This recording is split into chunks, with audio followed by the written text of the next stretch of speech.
하나님의 말씀은 사무엘상 2장 22절에서 36절입니다. 다 같이 함께 읽겠습니다. 엘리가 매우 늙었더니 그의 아들들이 온 이스라엘에게 행한 모든 일과 회막문에서 수종드는 여인들과 동침하였음을 듣고 그들에게 이르되 너희가 어찌하여 이런 일을 하느냐? 내가 너희의 악행을 이 모든 백성들에게서 듣노라. 내 아들들아 그리하지 말라. 내게 들리는 소문이 좋지 아니하니라. 너희가 여호와의 백성으로 범죄하게 하는도다.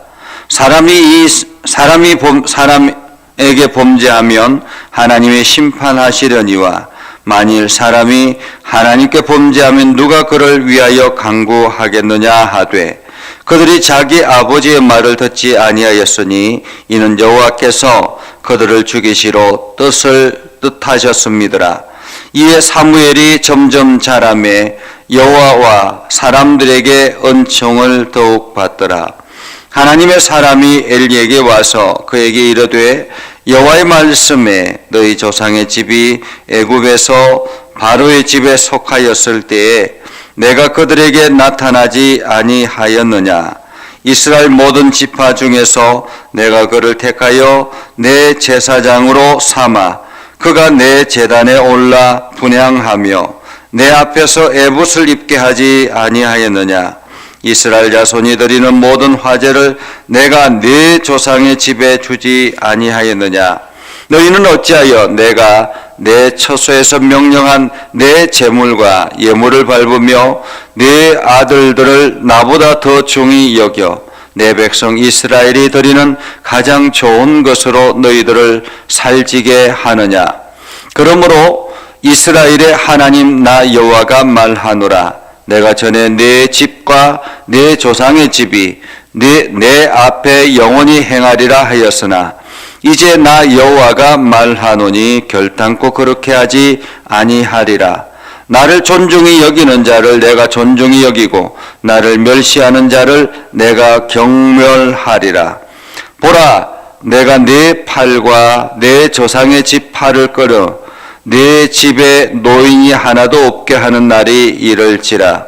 이스라엘에게 모든 복을 내리는 중에 너는 내 처소의 환난을 볼 것이요 내 집에 영원토록 노인이 없을 것이며 내 제단에서 내가 끊어버리지 아니할 네 사람이 내 눈을 세전하게 하고 내 마음을 슬프게 할 것이요 내 집에서 출산되는 모든 자가 젊어서 죽으리라. 내 두 아들 홈니와 비느하스가 한날에 죽으리니 그 둘이 당할 그 일이 내게 표징이 되리라. 내가 나를 위하여 충실히 제사장을 일으키리니 그 사람은 내 마음 내 뜻대로 행할 것이라. 내가 그를 위하여 견고한 집을 세우리니 그가 나의 기름 부음을 받은 자 앞에서 영구히 행하리라. 그리고 내 집에 남은 사람이 각기 와서 은 한 조각과 떡 한 덩어리를 위하여 그에게 엎드려 이르되 청하노니 내게 제사장의 직분 하나를 맡겨 내게 떡 조각을 먹게 하소서 하리라 하셨다 하니라. 아멘. 오늘도 하나님의 은혜가 여러분의 삶에 가득하기를 바랍니다. 여러분들이 하는 모든 일들 가운데서 주님의 능력을 경험하는 복된 일들이 되기를 주님의 이름으로 축복합니다. 우리가 인생을 살아가면서 습관대로 혹은 과거에 행한 관례대로 살아간다라는 것, 이것이 얼마나 위험한가 하는 것을 오늘 성경을 통해서 우리는 발견합니다.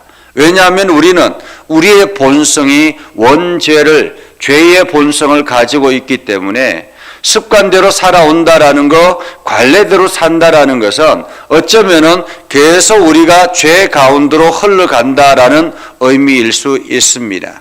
그렇기 때문에 우리가 매일같이 말씀으로 우리를 다잡지 아니하면, 점검하지 아니하면 우리는 이게 죄악 가운데 빠져들 수밖에 없는 그러한 연약한 존재입니다. 오늘 성경에 관례대로 살아왔던, 그래서 더 악한 일에 빠졌던 한 가정의 이야기를 성경은 말하고 있습니다. 오늘 엘리라는 사람은 이스라엘의 대표적인 제사장이죠. 어쩌면은 이 엘리는 이스라엘의 마지막 사사가 될 수 있지 않았을까, 마지막 제사장이지 않았을까라는 그런 생각을 합니다. 사사 시대의 마지막 종말을 고하는 마지막 시대의 엘리가 그 제사장이었습니다. 이 사사시대, 지금 이때는 사사시대라는 것을 우리는 기억해야 할 것입니다. 그러니까 사사기와 연결되어져서 여러분들이 생각하면 좋을 것 같습니다. 사사기는 대표적인 말들이 무엇입니까? 이스라엘의 왕이 없으므로 자기 소견에 옳은 대로 행하더라 라는 말씀이 이스라엘 사사시대의 대표적인 말입니다. 그 시대를 표현하는 말이라 라고 말할 수가 있겠죠. 이스라엘의 왕이 없으므로 자기 소견에 옳은 대로 행하더라. 하나님께서 이스라엘의 왕이 되셨는데도 불구하고 이스라엘은 더 이상 하나님을 왕으로 생각하지 않게 되었다라는 것입니다. 그러면서 점점 습관대로 살아왔던 그들의 삶의 모습을 우리는 보게 되지요. 엘리가 매우 늙어서 그의 아들들이 온 이스라엘에 행한 모든 일과 회막문에 수종드는 여인들과 동침하였음을 듣고, 엘리는 제사장인데 제사장으로서 나이가 많이 들었습니다. 그래서 대부분의 제사장의 역할을 하는 것이 그의 두 아들 홈리와 비느하스였습니다.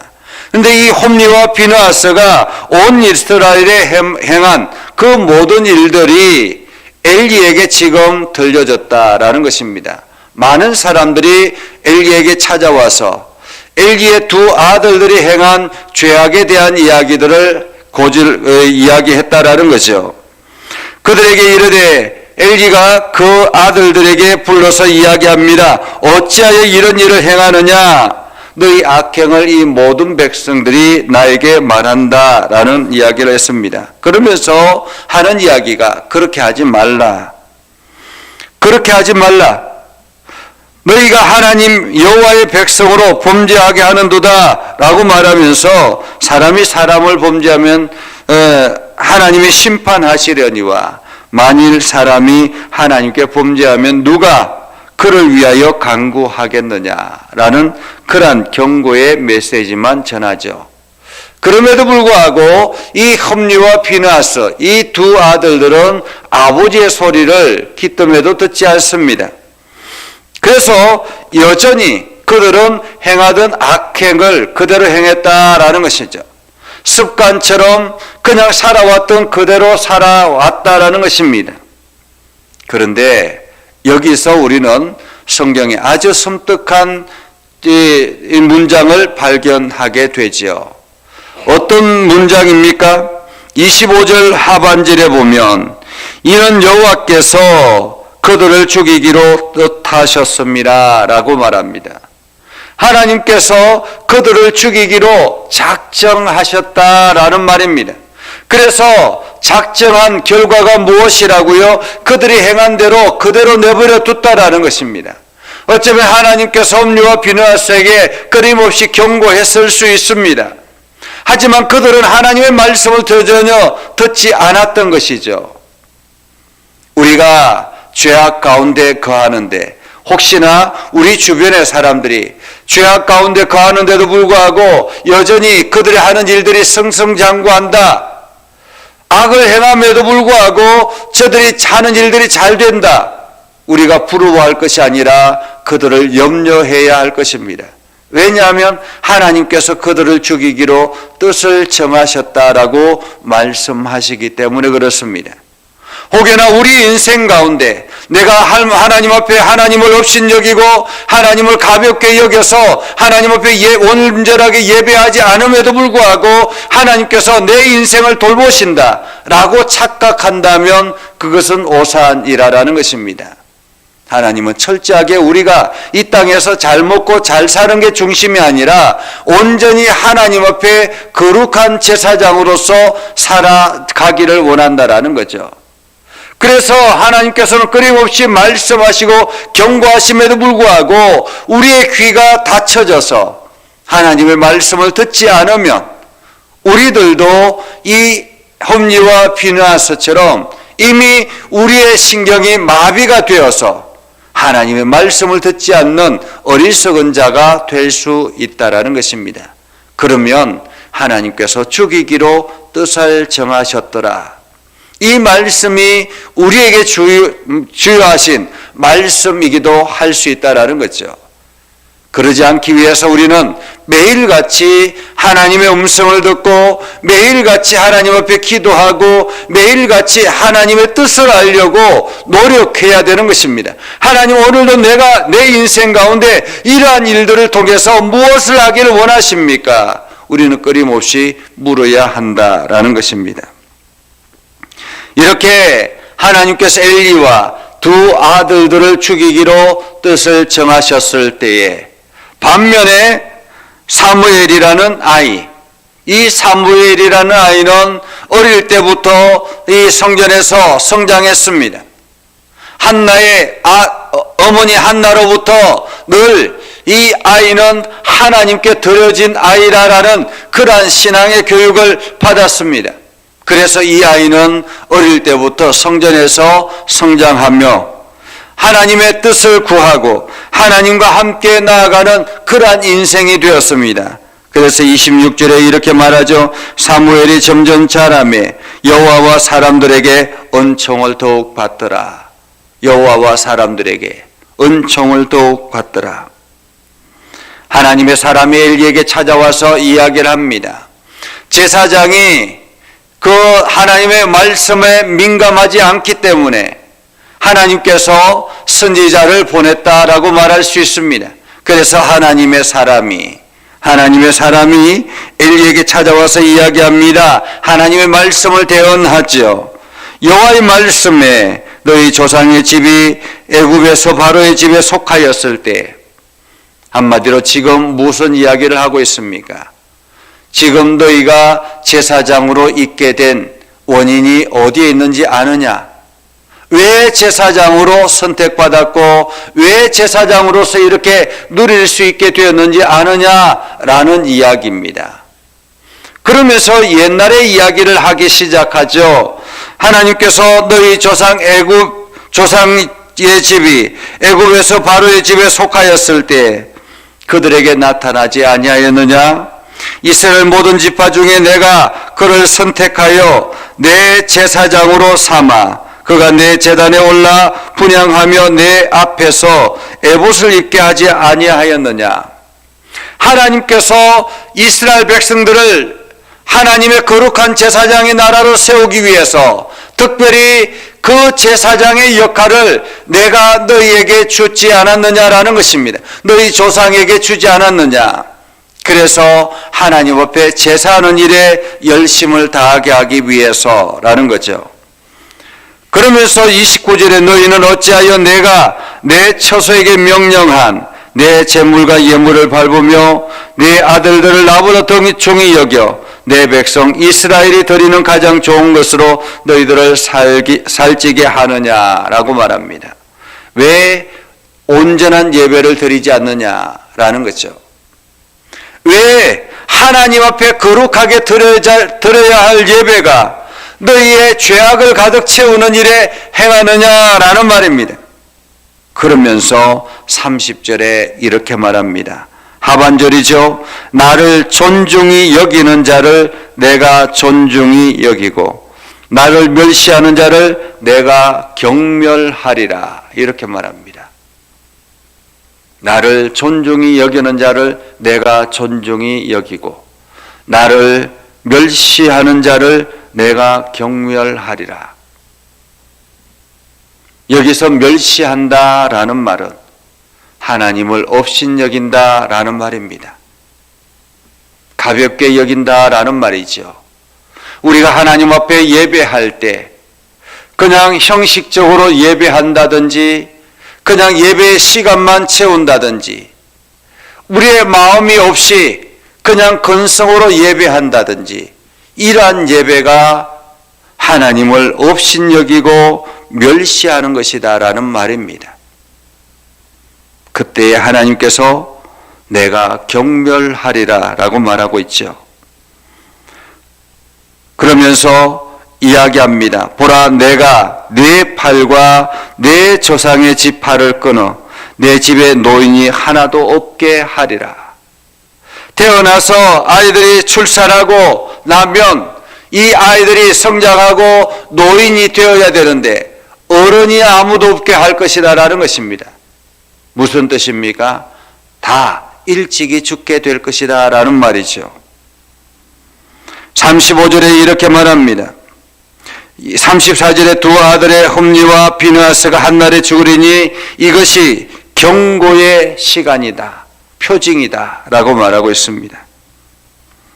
그러면서 내가 나를 위하여 충실한 제사장을 일으키리니 그 사람은 내 마음 내 뜻대로 행할 것이라. 내가 그를 위하여 견고한 집을 세우리니 그가 나의 기름을 부음받은 자 앞에서 영구히 행하리라. 그리고 내 집에 남은 사람이 각기 와서 은 한 조각과 떡 한 덩이를 위하여 그에게 엎드려 이르되 청하노니 내게 제사장의 직분 하나를 맡겨 내게 떡 조각을 먹게 하소서 하리라 하셨다 하리라. 하나님께서 한 제사장을 세우겠다라고 말하고 있습니다. 여기 이 제사장은 곧이어서 사무엘을 의미하기도 하겠지만은 영구한 제사장이라는 말은 예수 그리스도를 의미합니다. 예수 그리스도가 이 땅의 제사장이 되어서 온 백성들이 제사장의 나라가 되도록 하나님께서 우리들에게 은혜를 주셨고 이제 그 책임을 우리들에게 맡기셨다라는 말입니다. 미국의 지구 종말 시계가 있습니다. 지구 종말의 시계. 이것은 과학자들이 만든 시계인데요. 1947년에 제작된 지구 종말의 시계라고 합니다. 이 시계는 미국의 핵과학자 협회에서 관리를 한다고 합니다. 그런데 이 지구 종말의 시계가 앞으로 90초 남았다고 합니다. 90초. 이것은 선교단체가 이야기하는 것이 아니라 과학자들이 하는 이야기입니다. 과학자들이 지금 이 지구가 90초 남았다라는 것입니다. 우리는 무엇을 위해서 달려가야 할까요? 지금 우리가 열심을 품어야 될 것은 무엇일까요? 오늘 하나님은 우리들에게 하나님을 향하여 열심을 품어라 라고 말하고 있습니다. 전심으로 하나님 앞에 예배하고 온전한 마음으로 하나님 앞에 예배하라 라고 말하고 있습니다. 오늘 여러분들이 이 하나님 앞에 겸손하게 예배하는 복된 삶을 살아갈 수 있기를 주님의 이름으로 축복합니다. 기도하겠습니다. 거룩하신 아버지 하나님, 오늘도 우리 가운데 함께 하시고 하나님의 은혜 가운데 가게 해주심을 감사드립니다. 우리가 날마다 믿음에 서서 하나님께 영광을 돌리며 하나님의 선한 일들을 온 땅에 증거하는 축복의 통로가 되게 하옵소서. 연약한 저희를 부르셔서 하나님의 일꾼 삼아 주셨사오니 우리가 그 일들을 잘 감당하게 하시고 하나님의 선한 영향력을 온 세상에 증거하는 축복의 통로가 되게 하옵소서. 하나님의 거룩한 제사장으로서 우리가 부끄럽지 않는 삶을 살아가게 하시고 우리가 온 마음과 온 뜻을 다해서 전심으로 하나님께 예배하는 예배자 되게 하옵소서. 예수님의 이름으로 기도드리옵나이다. 아멘. 이제는 우리 구주 예수 그리스도의 은혜와 하나님 아버지 극진하신 사랑과 성령님의 감화 감동 역사 위로 교통하심의 은혜가 주의 말씀 안에 있는 믿음의 백성들 위해 하는 모든 일들 위해 영원토록 함께 하옵시기를 간절히 축원하옵나이다. 아멘.